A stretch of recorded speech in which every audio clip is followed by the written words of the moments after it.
The mountain air at Hillside National Park was cool and crisp. Trees whispered with every breeze. A father and daughter stood side by side, taking it all in. For Carter, a 40-year-old retired Army commander, this was more than just a vacation. It was a rare moment of peace. "Race you to the stable, old man," Alexis laughed, nudging his arm. "You sure you're ready to lose?" Carter grinned. They took off on horseback, cutting through the trails, their laughter echoing through the hills. But joy can be fragile, and peace short-lived. Suddenly, Carter's horse slipped on gravel. The animal panicked, and Carter was thrown hard to the ground. "Dad!" Alexis screamed. "Dad, are you okay?" Carter groaned, gripping his leg. "It's my leg.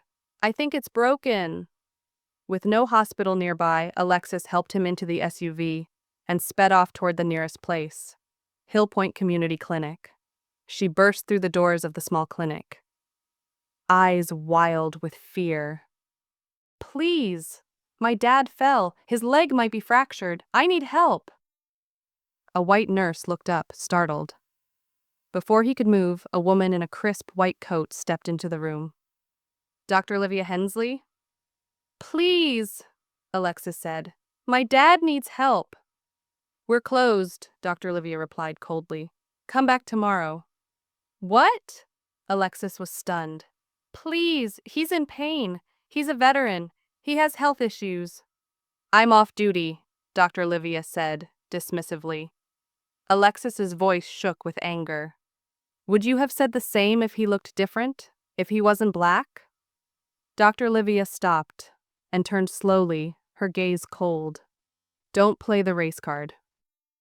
She walked out, got into her car, and drove away. Silence filled the room until the white nurse stepped forward. "I'm not a doctor, but I won't leave him out here." He helped bring Carter inside, cleaned the wound, wrapped the leg, and gave him some pain medicine. Then he called for an ambulance. The ambulance arrived. Carter was taken to Redwood General. Doctors confirmed the fracture. It was manageable, thanks to the quick action of that kind nurse. The next day, Alexis couldn't stop thinking about what had happened. She started digging. Hill Point Community Clinic, fully funded by a man named Professor Mark Langston, a retired medical ethics professor who built the clinic with one mission: we serve all people, regardless of race, income, or status. She found his email address and sent him a message. "Dear Professor Langston, my father, a retired Army commander, was denied care by your clinic's doctor, Dr. Olivia Hensley. She saw him in pain and walked away. Thankfully, a nurse helped us. But I thought you should know." She didn't expect a reply. But it came the next morning. "Dear Alexis, I'm deeply sorry for what your father experienced. That is not who we are. I would like to speak with you both in person, if you're willing.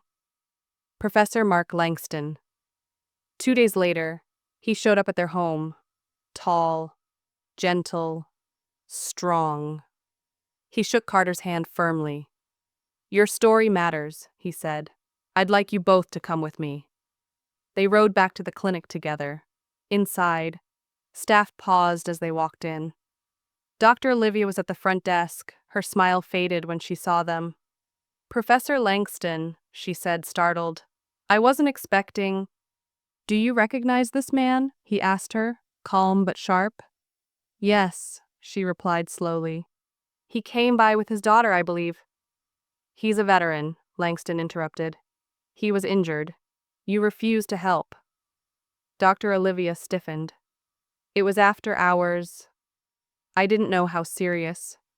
"You had a choice," he said. "And you chose prejudice."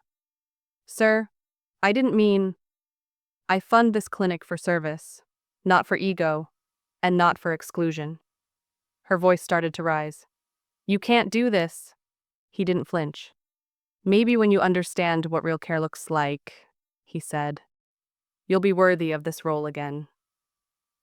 Outside, Alexis stood in the sunlight with her father. Thank you, she said, her voice low but steady, for standing up for us. Professor Langston smiled. No, he replied. Thank you for telling the truth. Carter nodded, a look of quiet strength in his eyes. There are still good people in this country. Langston looked at them both. There are, he said. And it's people like you that make it worth fighting for.